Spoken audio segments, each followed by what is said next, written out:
Yo. What's up? What's up? Hey guys. Operation Happy Friday. Hustle. I think this is episode 10. Yeah, episode Dude, 10. I can't believe we've already been doing this 10 weeks in a row Let's now. go. Yeah? Yeah, this is 10th week, right? That's right. We're going to talk about some things today. We do got a quote though to start out the day like we always do. So the quote is, "Success in business requires training and discipline and hard work.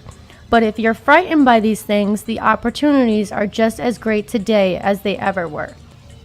Boom. Like that quote. So this episode is going to be about roadblocks and overcoming them or jumping over them, however you want to do it.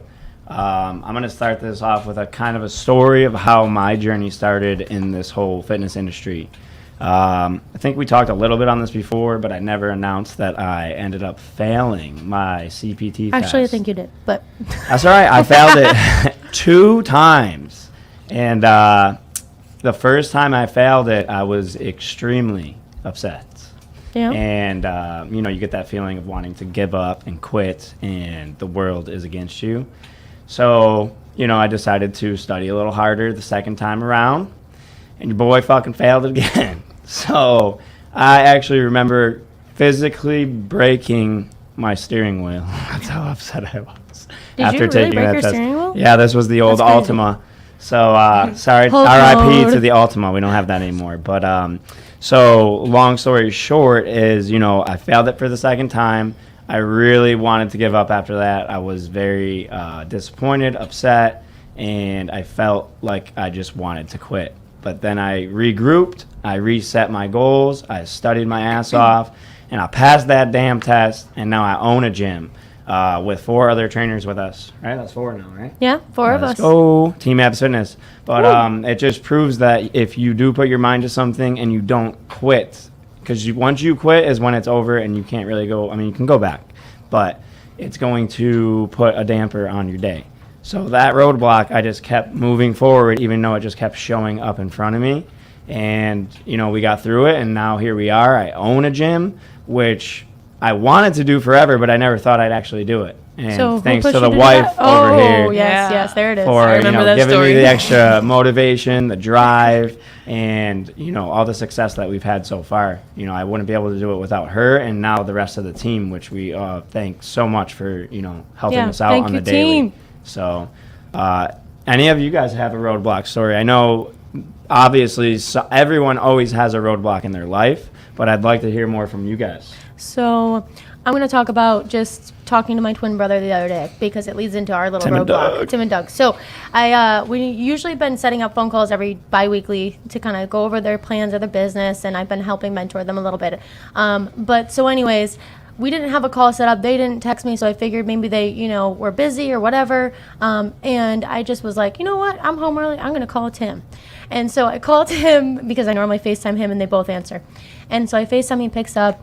And, he had said Doug was doing some homework. But anyways, we got to talking about a roadblock they were experiencing. So Their very first one. their very first roadblock. So they're looking to start an excavation business, which they've started, and they don't have the actual excavator yet. They've rented the machine to do their job, but they want to also include this dump truck that they have bought, and they're going to use that to kind of like pick up debris and garbage and stuff like that among their jobs with the excavation job, right? So they went and bought this, dumpster truck. They were so excited. So this was like last week. They're telling me all about it. They're texting me, we got our dumpster truck. We're so excited. Well, it turns out they go and they actually talked the guy down $1,000 less than what he wanted. So they got him to bargain down. And so they go pick it up and it breaks. And this happens, I think he says, a total of 3 times. So the guy goes to, Tim and Doug actually, I'm losing my headphone. The guy, Tim and Doug actually fix it a couple times. They fix a couple things, and I'm horrible with car parts, so I forget what it is that he said that he fixed. But anyway, so they fixed it, and then they go to get it again. And this time it breaks again. So anyways, they can't get it off of the driveway. And the guy says to him, like, hey, I'm going to do you guys right. I've never done anybody wrong. He owns a business. He also has employees. But of course, people, you just can't trust people in this day and age. And so they're just worried because they're like, well, we gave them the money. We have this bill of sale, sure, but we don't have the vehicle. Yeah, and all they're these super problems, concerned. right? And so you immediately go into this negativity thinking that this guy's trying to fuck you over. And so he's like, listen, I'm going to take it to the mechanic. I'm going to keep you guys updated. And so he's trying to do the right things. And so I'm listening to this entire thing, and I'm just hearing that he's just feeling so negative and down. And I go, listen, I'm going to break this down for you. Let's say the guy was trying to fuck you over. he wanted this amount. You talked him down 1,000. And so even though if that was his intention, he only just screwed himself because now he has to fix the problems, because if he was thinking that he'd get you guys to get the vehicle off the property and then you deal with the problems then, turns out he lost because the vehicle never left the property, right? I was like, or let's look at this scenario. He didn't know it had these problems, and you actually talked him down $1,000, and so now he's actually the one losing out. He's losing out either way because he's having to pay the mechanic. He's losing out because he didn't know it had these problems, and he agreed to take $1,000 less, and now he's still having to bring it to the mechanic and pay before you guys can take it. So either way, you're winning. It's just the only problem is you just have to wait a little bit longer. So this is just a test of patience. And I told him you're going to have many tests, and this is a small bump in the road. Yeah, it's And you always have going to learn- happen. It's always going to happen. And luckily, Justin just walked in the door and I was talking to him about this. So we started talking to him about, our roadblocks. So we had came from a smaller studio. We had a 900 square foot studio. And one of the reasons why we wanted to leave, besides the obvious being too small, we outgrew it, right? The We expanded. AC was that trash, dude. The AC was trash. So literally, they had no AC, and the previous owner had built an AC that was trash. Anyways, it was going. We didn't want to replace it because why replace it if we don't fit in there anymore? So one of the things we talked about with the new property manager was, hey, we don't want to sign this lease unless the AC is at least working for 2 years. Yeah. Oh yeah, it's good to go. Blah blah blah. This Whatever. was our mistake, by the way. We Our did mistake, not go get through. an inspector, right? Yeah, Make sure you exactly. do this and you Yeah, go through that, dummies. inspect that AC. Well, anyways, so we're like, okay, cool. We're so excited at this point. So, build out's getting done and we're all ready to move all the stuff in. AC is broken. It is 100 degrees in this building and we're dripping sweat. Like, it's awful. And all I remember is, what's very memorable for me, Ollie, you can attest to this, is that me and Alejandro are sitting there just dripping in sweat and misery trying to That's put together disgusting. the Smith machine that has a 300-page manual, and we're both just losing it. After 8 hours, Justin's like, guys, you just need to give up at this point. And we're like, I we're never literally giving up. have put up two squat racks, a fucking boxing rig, And a we're still cable working on the Smith machine. and they're over there in the corner reading this Marcy. book. Marcy. Yeah, that dirty girl, Marcy. I'm So not a fan of anyways, her. I told him about this and I said, listen, I could have let it get me down. And sure, was I upset about it? But shit had to get done. We had to move this stuff in. We had to put this stuff together. We had people coming in the next day. And I had to run huge fans, which wasn't ideal. It's not what I wanted. It's not what I expected. It's not what I planned for. While clients are coming in. And literally, I don't think we got the AC fixed for a week. It took a while.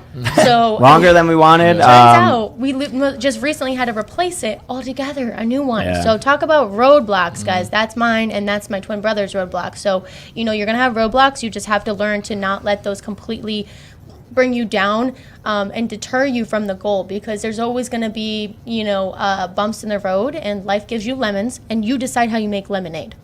Boom. And And for perspective, that was a 19-hour day in over 100-degree weather Yes. inside Thank you, a hot Ollie. box Thank you, with Phil, because we 12 couldn't have done it people. without them. It was Props. disgusting. Yeah. And then we had to present the brand new gym that we've been waiting for with no AC. So sorry, clients, that had to deal with that. But, you guys did come in and you still supported, which is freaking awesome. And here we are today with a brand new And AC. shout out to our pastor, Pastor Aaron Burke, because that is our mat. Our Yeah. mat is the dumb AC not working. But right. we got over it. Here we are. Yep. So I'm gonna call out Alejandro. He looks like a Star Wars character right now with that sweatshirt. So I think we're gonna go into maybe one of his roadblocks after saying that. A deep prophecy I have to Never heard that impression. Yeah, so I actually have a fairly recent roadblock. This past Sunday, I was informed that my grandfather passed. I'm sorry. sorry. Ollie. Sorry to hear, bud. Thank you. So, unfortunately, I don't want to make light of the burden. It is a very heavy burden for all of those who are left living to bear. But at the end of the day, I found that in this knowledge, I gained some new perspective. So even in the deepest or the darkest of holes, you can still find that light.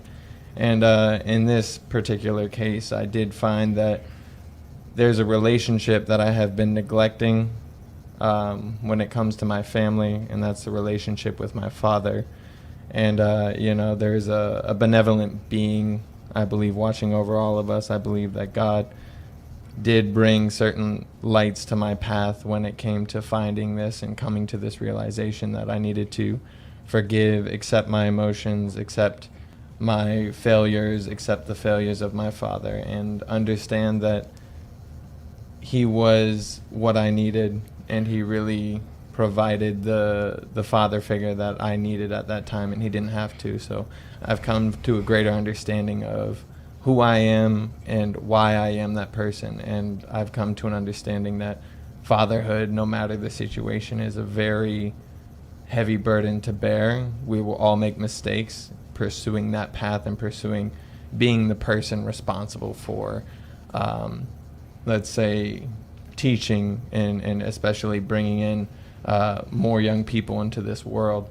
So I've come to an understanding that, and an acceptance of my father, and understanding that I need to cater to and cherish that relationship.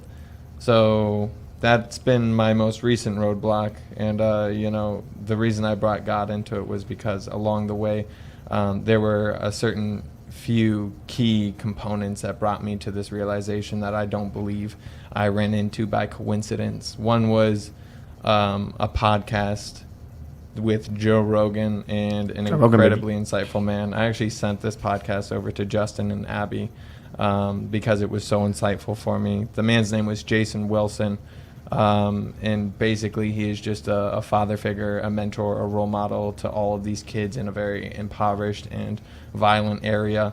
And listening to his words helped me come to understand and find faith in myself in a way that I hadn't previously before, and find faith, a deeper faith in God that I didn't previously have before.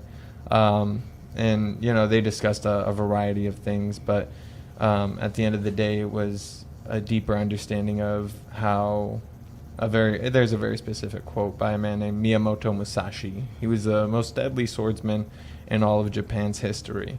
Now I understand that's a weird place to draw conclusions from, but the path I've been put on is the path of the warrior, and so I study these things, and I do find great enlightenment in the study of these things. But the quote is, if you know the way broadly, you will see it in all things. And I am just forever grateful that, not only from my father here, on this planet, but also my Heavenly Father above, that I have been shown the path greatly, and I have been able to recognize it in a great many things. Woo, amen. Awesome, I dude. mean, seriously, dude, I literally just told you, because we started bringing him to church, that he would have an experience with God, and that he would know when he had one. And Yeah. that I have many testimonies that I've shared personally with Alejandro, and I said, one day you'll know when you have that experience, and when you do, that'll be your testimony to share. So I think that that's your testimony, and I think that was the most amazing thing I've heard. Yeah, dude, I got goosebumps, bro. Thanks. Yeah. Man. Thank you for that. Appreciate you sharing. You're And I'm welcome. sorry That's about great. your grandfather. Yeah, we're sorry to hear, man. So, Caitlin, All right. any Follow that road- up. Damn, Danny, follow that up. Actually, my biggest roadblock, probably, I don't see it as a negative roadblock, would be my autism. That's something that has been a roadblock my entire life, but I wasn't aware that roadblock was there until about 6 months ago. Going along that way, it kind of took a lot of toll on my mental health. So I kind of like to tie that in with my physical journey. So my autism and mental health were a very big roadblock on this physical journey, especially, I show people all the time about what I looked like just a year ago, and it's not. People say all the time, that's not you. I'm like, yeah, it is. It wasn't until I was able to step back from that roadblock. So in this point, I'm talking about my mental health, anxiety, just depression almost, right? Depressive state. I was away at school. I was living on my own. I was providing for myself. I was only 18, paying my own rent, paying my own car bills, working 3 jobs. I had side jobs, and I had a full-time school job, and then I had a full-time internship I also had to be at. So dealing with all of this I guess there's a lot of expectations in my life, and I wanted to fulfill all these expectations without understanding myself. So I always tell people, take a step back from everybody and yourself and be able to analyze who you really are from the inside out. And then recently I've started going to therapy as well, and that's honestly the best decision I've made in my life. I've been learning through this process of who I am, not in the gym, just up here, like who I am. People ask me, oh, what is your favorite thing about you? Or, oh, you know, who are you? And to be honest, right now, I couldn't answer that question. So it's the roadblock of I was just lost. I just didn't know who I was, but I didn't recognize that. I kept trying to push through it and just be like, I'm okay, like there's nothing wrong. And then it wasn't really until the point where I gave myself an eating disorder. I was eating probably about 600 calories, not even a day. I was this big. I looked in the mirror and I felt like a skeleton. I was like, this is not who I am. I've letting my mental health get the best of me. I get it that I'm stressed, but I wasn't taking that step forward and pushing myself and holding myself accountable. All it talks about all the time, holding yourself accountable. That wasn't something I was doing. So leading into, this is kind of my fitness journey, I started an Instagram page. That's really the real reason why I have my Instagram page now. And I think if you scroll all the way to my first post, I talk about this. I'm like, this is the reason why I'm starting this. This is an Instagram page for me to not sit here and put out workouts for you guys, but at the beginning, that Instagram page was truly a way that I held myself accountable. I was like, I'm going to record my workouts. If I record my workouts, I have to go do a workout, That's and right. then I'm going to go post it on the page. I don't care how many followers I have, but until, I kept doing that, and then just hometown friends, they would DM me and message me like, this is motivating me. Like, I was getting people DMing me like, this is awesome. Like, I'm starting to work out. I'm following your workouts. And that really excelled me to where I am today. And I will never forget like that one point in my life where I was that low. So it's when I hit rock bottom. That's my rock bottom so far in my life. And I am grateful that I've rebounded from that and became so successful. Wow. Yeah, you've been crushing it at work. I mean, we'll tell wow, you that both of these stories were just seriously amazing. Like, I'm sitting here listening, wow. This is awesome. I mean, I think, first of all, thank you for sharing that. It's extremely hard to be brave enough in this society right now to share those type of things because people have become so taboo about sharing sensitive things. And sorry, guys, my headphones keep falling out. Yeah, mine too. But so we've become in a society where we're so sensitive. We're worried about judgment. We don't want to share things. And so you feel alone. You become depressed. You feel anxious because, God forbid, somebody, again, with all these expectations, right? Yep. And I feel it all the time. People expect me to be perfect, and they see me as this business owner, and they see me as this nutritionist, and they think I never fall and I never make mistakes. And so, as I'm listening to her talk about a rock bottom, it just makes me thankful that, for one, she's not ashamed of this, and that she's, was prepared today to share it, and has, because it only gets easier to share it. And I'll tell you what, once you share it once, and same thing with you all, you share that roadblock, somebody's going to talk to you about something and you're going to know when you're supposed to. You're going to feel this overwhelming feeling. You're going to know when you're supposed to share it with that particular person.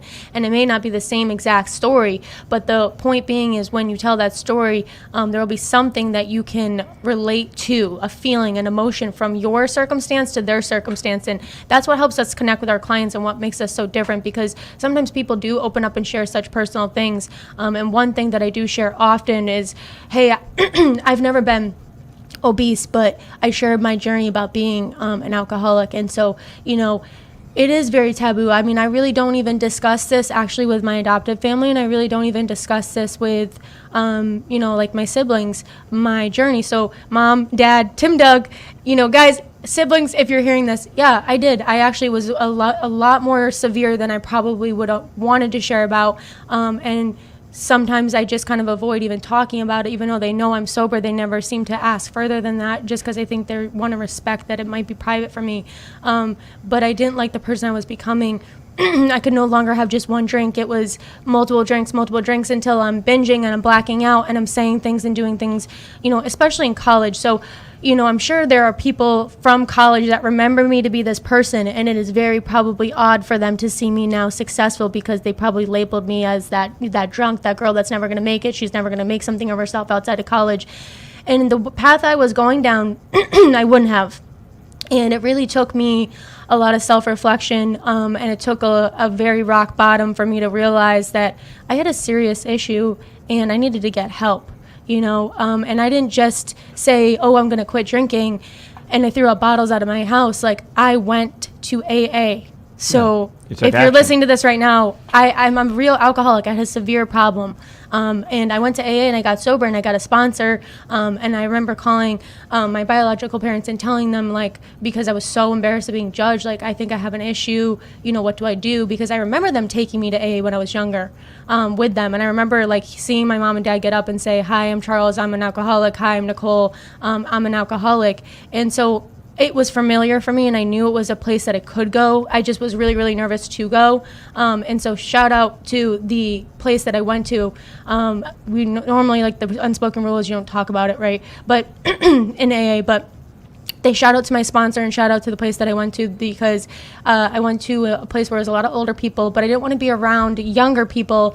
Old is wise. Old is wise. Right. I wanted to be around people who had 10, 15, 20, 25 years. And I remember the first sponsor I actually decided to go with had 25 years. And I was like, I need to be with somebody that isn't just newly sober, isn't still, you know, around other young kids that want to go out and, like, party. Like, I need to be around people that are going to teach me the way to live a successful, sober life. And thank God I did go, because I went for a solid 6 to 8 months. And I would go sometimes to 2 meetings a day. And, like, a lot of people didn't know that. I was struggling. I was going to 2 meetings a day. I was sharing constantly. I was working the steps with my sponsor. And actually had 2 sponsors, because sometimes you have to find the right sponsor for you. And I actually got down on my knees and privately in my own apartment, because I lived by myself at that time, I would get down on my knees and lay by my bed and say, Lord, please take this desire. Lord, please take this desire. I no longer want to think about the fact that all my friends are out drinking and I can't. And it was after, I kid you not, the 90-day mark that it's like, I couldn't explain it. It was seriously like divine intervention. The desire was gone. I never thought about it again. I don't think about drinking. I don't miss it. You know, I don't, when I We see have alcohol people. at the house. We don't touch it. Yeah, and I have alcohol there. at the house because people come over and they want it, right? But, and so some people may argue that in AA, because everybody has an opinion of how they think people should live soberly. But I don't have that desire. I really, truly do believe that I had a divine intervention experience in which that desire was lifted from me. And so I'm going on now 6 years of sobriety That's freaking after awesome. hitting a rock bottom. So, you know, Caitlin, I can attest this, that Yeah. rock bottoms is what actually brings us up. So although many people are scared to hit that rock bottom, don't be scared. If you think you need it, let yourself fall. And if you're somebody who has seeing a loved one struggle, a friend, whoever it may be to you, and you want to stop that train wreck, my best piece of advice to you is don't stop that train wreck. Let them have their train wreck, because we all need those rock bottoms to get through. Like, that painful moment is what causes change. Yeah, like, you hit that rock bottom and you never want to see yourself or feel like that ever again. No, Yeah. and And sure, it's some like- people have multiple rock bottoms, and that's what it takes. But, you know, for Caitlin, it was one, and for Yep. me, it was one. So let that loved one hit their rock bottom. They need it, and enabling doesn't actually help you or them. I can promise you that. For sure. Yeah, and Yep. speaking of bottoming out, you know, I think we all have our own traumas. We all have very deep-seated issues that we struggle with on a day-to-day. But, you know, sometimes it really can take that toll on you where you just feel like you do need to fall into the depths of despair. And sometimes it does happen. And, you know, I'm not gonna lie, it happened to me a couple months ago. I don't think you guys noticed much. I think you actually did notice Actually, a I little did. bit. I think I We remember know, talking but, to you privately. We had a couple We thoughts. with you all the time, buddy. Yep. Yeah. But, you know, I discovered, well, you know, I had a newfound discovery of, you know, my biological father, who was not in my life for a reason. You know, he was Which not can be a very very good man, disappointing. I for can sure. understand that, Ollie. We talked about that. Yeah. I can understand that fantasy in your head of you hope they change, and when you see that they don't, it's heartbreaking. Yeah. Yeah. Well, it wasn't necessarily that. I understand the sentiment, but you know, he was just a man that I had built up in my head as a monster. Unfortunately, when I did finally have this moment where I could see the face of the monster, you know, I recognized he wasn't a monster. He was just a man. But Yep. at the time, for some odd reason, which I haven't fully discovered yet, it did send me into a depression, and I wasn't doing well. I was, you know, avoiding people. I was staying indoors all days. I was literally phone to video games to TV to whatever I could do to keep my mind outside wanna of face itself. exactly. Yep. I did whatever I could. I started smoking again. I started, drinking alcohol. Like I definitely was trying to find bottom, because I felt like if I found bottom, that was the only way I could find up. And eventually it came to a head where I did find my own bottom. I was looking myself in the eye after I'd just taken a shower. I was just like looking myself dead in the eyes in the mirror, and I was crying. I was crying, trying to find out what the heck am I supposed to do? Why am I here? Why do I have to live this life? Why is this supposed to happen to me? And a voice just spoke to me from within, and I truly believe that was God speaking to me through my soul. And it told me that I was wasting my potential. I was meant to be a champion. And so, from that moment on, I've been on a path to pursue and find out what that means. But, sometimes it does take that bottom. So don't be afraid if you are in that bottom. Eventually, the light will come. Well, For sure. thank God that you have a team here that will notice those things, right? And again, you do have to let people fall. And so he did. But, thank God we have a team here full of people that we are a close-knit team. It's very much like a family environment that we can speak on one another, and we notice each other's patterns, right? When we notice when someone's off, like, hey, are you okay? What's up? You don't seem yourself, Yeah. But I do want to read this comment that Catherine Catherine, I just butchered your last name, Was. Catherine said, it's so sad that we grow up thinking we can't share our difficulties with people, or growing up thinking it's embarrassing, because a lot of times bringing your problems to the light and saying them out loud to people will be the thing that motivates you to change. I'm glad people are more open to talking about problems, because no one's perfect and we all have something, and that's so true. And I really didn't expect at all that any one of us would be sharing these stories. So we started off talking about roadblocks, and then we talk about rock bottoms. So definitely is a very emotional episode, and a very deep, vulnerable, emotional episode, talking about things that necessarily we weren't sure we would even share. And Yeah. I think once one shares, you just start on a little Yep. domino effect, like it's okay, I can share mine, which is great, because that's what we need to do. We need to be able to validate each other, hear each other out, and make people feel like they're not alone, because you're not. Nobody's perfect. You only see what people allow you to see, which is Yeah. those 2D pictures, those 3D videos where it looks like everything's perfect. I may only show you that I'm going to give you an example. House is a fucking mess. But when you see my cooking Trash. videos, I have only cleaned off the oven top. So just so you know, the Yeah. background looks like a giant No mess. one's perfect. No one's perfect. At all. So on that note, we'll wrap this up. I think this was a great episode talking about rock bottoms, talking about roadblocks. I hope this has motivated you, anyone listening today, that it's okay sometimes to hit those rock bottoms. Of course, try not to destroy your life in the process, right? Keep up those responsibilities. Yes, Alejandra was struggling, but he came to work. Yes, Caitlin was struggling, but she came to work, and she had a team to back her up. And it's about the right people that you surround yourself with, and Ollie had a team to back him up. And thank God for my clients and my team that backed me up, because I think I just had Justin at the time, but still, it doesn't matter. Justin is my team when my parents right. died. And so thank God for that, because there was moments I couldn't even pray anymore and utter the word Jesus, and he held my hand and prayed for me. So Yeah. thank and you. I just could know, not do guys, this without anyone him. is capable of making these changes. Yeah. And the story that you tell is the story that is going to become true. So, and you can always change that story. So if it started off bad, which most of our stories, as you can hear, did, Yep. you can change it. But and look you at us can all make now. a We're future for all yourself. thriving, and we're successful. And, Caitlin is on a great path. She's working on herself and realizing that working on yourself doesn't mean weakness. It means strength, girl. You are Yep. strong. You are a fucking warrior. And Ollie, we know you're a warrior, because we see that Path to Champions video. Dude, You're Path going to to get through Champions. this. Check right? Ollie's channel out on YouTube. Yeah, shout out to that. Shout out to that. He But just check us started it out. up. Yep, It's champions. freaking Yep. awesome. Check us out on social media, guys. As we always say, Facebook, Abs Fitness LLC. You got YouTube. We put up Abs Abs Fitness Fitness Film House. Film House is the YouTube name, and then Instagram, Abs Fitness _ Brandon, Florida. Check us out. We're always putting up fun stories. I think last night we put up Yeah. a story of Bridget doing something to the beat, and Caitlin was in the background going, yes, yes, yes, yes. So We just also got a TikTok now, Yep, too. TikTok. Abs Fitness Tampa, Florida. Yep. Or Tampa, maybe. I don't know. think it's just Whatever Tampa. it is. Tampa. Yeah, Okay, yeah, Abs there you Fitness go. Tampa. Perfect. Make sure you So- guys check us out. Like, subscribe, follow. Thanks again for joining the podcast. We'll see you next Friday. Bye, guys. Bye.